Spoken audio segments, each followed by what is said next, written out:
ഒരു വിഭാഗം ജനങ്ങൾ അഹോരാത്രം പണിയെടുത്ത് ശാസ്ത്രത്തെ വികസിപ്പിച്ചപ്പോൾ അത് മനുഷ്യന്റെ നന്മയ്ക്ക് വേണ്ടിയാണ് ഉപയോഗിക്കുന്നത് എന്ന് നമ്മൾ മനസ്സിലാക്കി. എന്നാൽ കാര്യങ്ങൾ അങ്ങനെയല്ല. മനുഷ്യനുൾപ്പെടെയുള്ള സർവ്വ ജീവജാലങ്ങളുടെയും ഉന്മൂലനത്തിന് വേണ്ടിയാണ് ഇന്ന് ശാസ്ത്രം ഉപയോഗിച്ചുകൊണ്ടിരിക്കുന്നത്. ആദ്യം തന്നെ ഏറ്റവും വലിയ വ്യാവസായികമായി വളർന്നു വന്നത് ആരോഗ്യരംഗമാണ്. അവിടത്തേക്ക് വേണ്ടുന്ന രോഗികളെ സൃഷ്ടിക്കാൻ ശാസ്ത്രത്തെ ഉപയോഗിക്കുന്നു.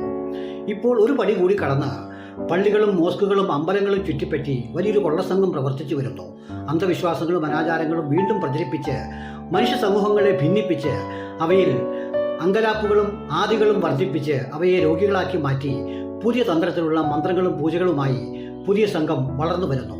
മുതിർന്നവർ സൂക്ഷിക്കുക. കാരണം സമാധി എന്ന പേരിൽ മനുഷ്യനെ ജീവനോടെയോ അല്ലാതെയോ കുഴിച്ചു മൂടുന്ന തരത്തിലേക്കും അതുവഴി അമ്പലങ്ങളും ക്ഷേത്രങ്ങളും പള്ളികളും ഒക്കെ പണിതു കൂട്ടാനും അവിടെ ചികിത്സകളും ആരാധനകളും മറ്റ് കച്ചവടങ്ങളും നടത്താനുള്ള വലിയ സംഘം പ്രവർത്തിച്ചു വരുന്നു.